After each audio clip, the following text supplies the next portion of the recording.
Jordo, we've just had the federal election, and I'm sure a lot of our viewers are jumping for joy with the outcome. Well, thanks very much. It's great to be back. Peter Jackson! And one of the big news since then is that we might be getting rid of a tax. Can you believe that? What? If it sounds too good to be true, it probably is. A government is going to get rid of a tax? What's going on? Hold up. Wait a minute. There's no way that's happening. It'll just be replaced with some other tax or some sort of fee, but it's not called a tax. What's the old saying? There's nothing more permanent than a temporary government. What's that quote again? I think I've bloody forgotten it. What the hell are you talking about? Fool me once, shame on. Nothing is so permanent as a temporary government program. Can you believe this, Luke?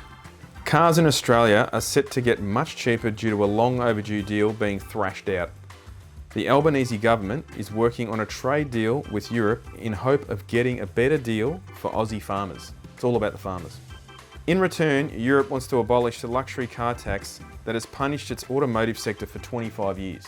Doesn't this only just means that the millionaire buying the Ferrari is going to get a cheaper Ferrari?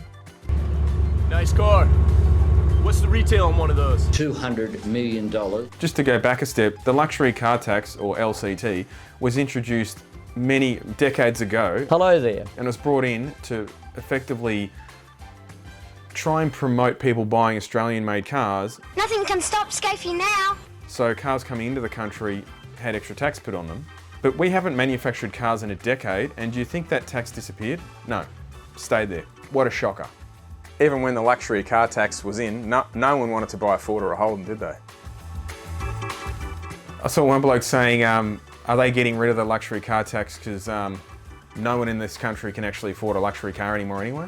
$5 million. But I remember way back in the day, like a luxury car tax legitimately was, you were buying something like a Holden Caprice or something. Did you say a Caprice? You're talking leather instead of velour and an extra electric window switch or something? I mean, that was high class stuff back then. With rear DVD screens, V8 power, and Holden's finest engineering. Hey, we had those dome lights in the back, like a VHS LE. That was like banger.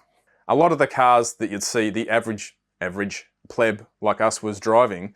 Stop being poor. The actual amount, what is it now for a petrol, like a traditional ICE car? What is it? It's only about 80,000, which still sounds like a lot of money, but in today's economy, it's $350 million. So currently the LCT applies to vehicles priced above a certain threshold, which is $91,000, right? The prices should go down. For fuel-efficient vehicles, and it's $80,000 for others. The luxury car tax threshold has creeped up a bit, obviously, due to inflation, because the prices of cars will slowly go up over time. So the luxury car tax allows more for fuel-efficient vehicles, and the government's, what I can see, their version of a fuel-efficient vehicle is anything 3.5 litres per 100 k's and below. Nothing you and I have ever owned. So what's doing 3.5? Like maybe a Corolla hybrid, Camry hybrid, maybe? Whoa! Hybrid. So it's effectively more related to EVs. And something like a Land Cruiser Prado starts off life, the cheapest one you can buy on road's about 80 grand. Then you can go up to 110 grand for a top of the line Prado. That's just a Prado though. A Land Cruiser 300 series, they start at $108,000.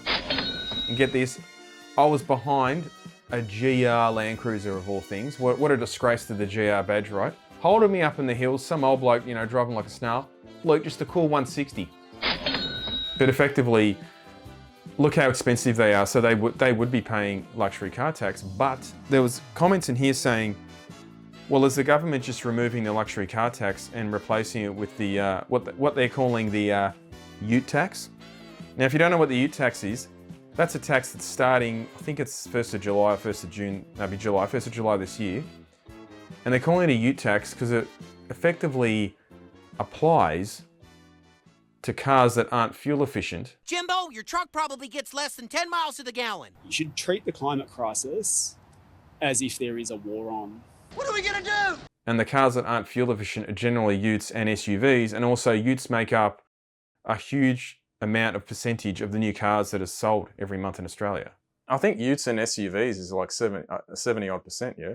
Huge. Does that mean you're paying luxury car tax on a base model 79 series, farm ute? Utes were exempt from the luxury car tax.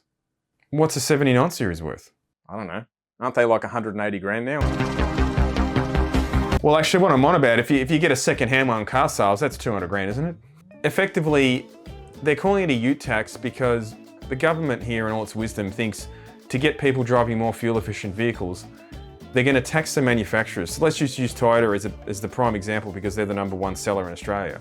If they sell a lot of, say, Camry hybrids, it offsets their selling a 300 series Land Cruiser. What you're saying though, wouldn't Toyota be fine because they sell so many hybrids?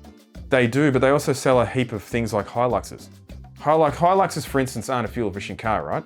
We're in a climate crisis, and we really struggled to get anyone to take that seriously. So effectively, if they get to the, I don't know what's calculated, say if it's yearly, if they get to the end of their period and they say, you've sold this many fuel-efficient cars, but the offset, you've sold too many not fuel-efficient cars, which is that 3.5 per litres thing, so a bigger car's never going to get that. The government will sting the manufacturer, and so in turn, what do you think they're going to do? They're going to go, I'm going to pass this cost on to the consumer, and they're going to raise the cost. So that's why they're saying it's a ute tax, because it effectively will end up on the sticker price of a ute. The climate crisis is only going to get worse unless we tackle it. And the requirements for selling the fuel efficient to the non-fuel efficient car get worse and worse every year. So I think they were saying they estimated by 2029, something like a Ford Ranger, just from the ute tax will go up around $15,000. So look, that government are taxing hard-working Australian families, and then they're effectively going to abolish LCT so that, as you said, the dude with his Ferrari can get a slightly cheaper car. My word is my bond. Just looking out for the common, hard-working man. You're fucking joking. Meanwhile, they're getting, $280,000 old mate Dutton's getting, what's his pension going to be? 280 grand a year or something for life? Hang on, look, he's getting lowballed, isn't the dictator Dan getting a 300 plus? He's getting a statue. I mean, so he should. He did a wonderful job of our state. State's never been better. You've made a number of assertions there. This luxury car tax is not going to matter, Juro, because we're getting an influx of cars from China. It's just a race to the bottom. Like, it's going to be, how many brands are coming into Australia in the next 5 years? Like 30 odd brands of Rubbish. About 3 weeks ago, I went to this thing that they advertise as the motor show. Bought a ticket, then realised this ain't no international motor show. Most of the makes that you think about that you see on the road weren't even there. It was just fully fledged EVs from China, and the amount of cars that people were drooling over, every car, I'm talking 90% of these EVs, have the identical interior. It's like they went to Temu and said, Chinese EV car interior, put it in. It's like the old street rod game, Luke, 4 bolts, just bolt in the same interior, right? There were like panel gaps on some of these cars. Some of the paint, we're looking at the bumper bar, it was not even matching the rest of the car. Then someone's like, oh, well, one's because it's steel and one's plastic. I'm like, Joe, that sounds like a Ford Mustang.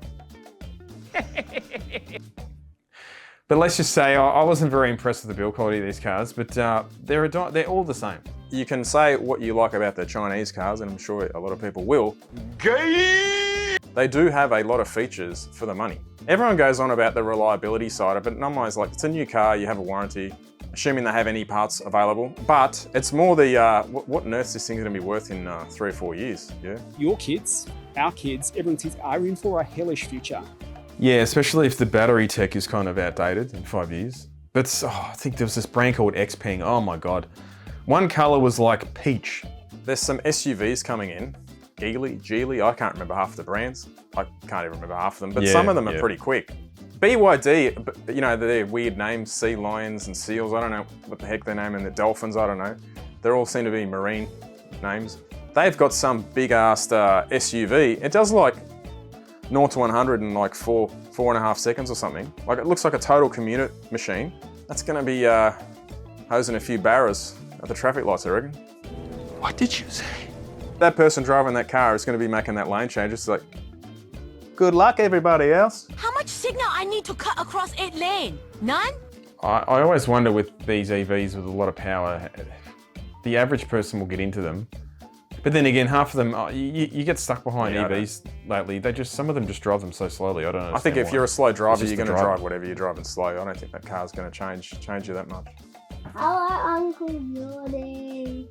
I think the Albanese, overall though, been critical, but I think the Albanese government is on the right track. I mean, how else are we going to get these gas guzzlers off the road and get to net zero by 2050? The consequences are clear and they are tragic. I thought that Adam Bant had it all covered with the Greens. Obviously, he was very popular. He'll be retaining his seat, surely. Oh, he's a shoo-in. Bye-bye. Bye-bye. Bye-bye. Bye-bye. Bye-bye. Bye-bye. You know, we've been nudging 20 degrees overnight in Melbourne in May. We will need that extra blanket tonight. A forecast low of 1 again. They want to keep bringing in these Chinese, well, I shouldn't say Chinese, but that's the reality of it. They want to keep bringing in these better, cleaner cars, apparently. As of the time of this recording, I think EV sales in Australia still haven't really got above, 6% this year? Let's not exaggerate. Luke, I've got all the stats. Did a calculation. For the first 4 months of the year, they're at a whopping 5.4% of the total car sales. Where's the graph that just keeps going up? Just keeps going up. That's all Elon's fault. He's contributing to climate change with these people not buying cars. 5.4%. Those are rookie numbers in this racket. Australia is a very unique landscape, isn't it? When it comes to this stuff, like we seem to be.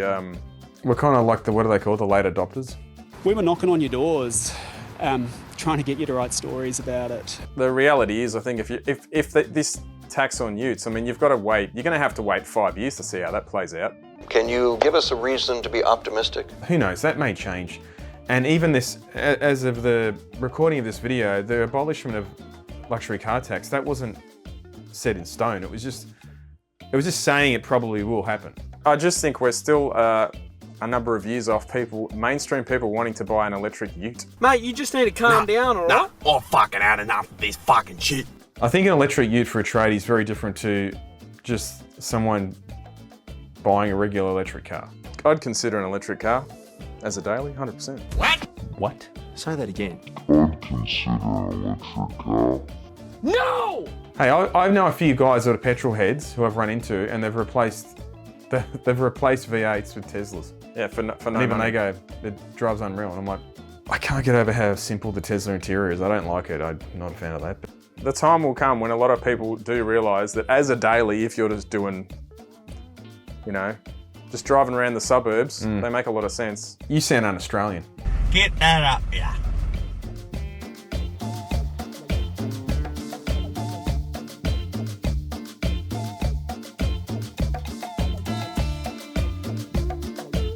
Hey, shush. Just go upstairs, please.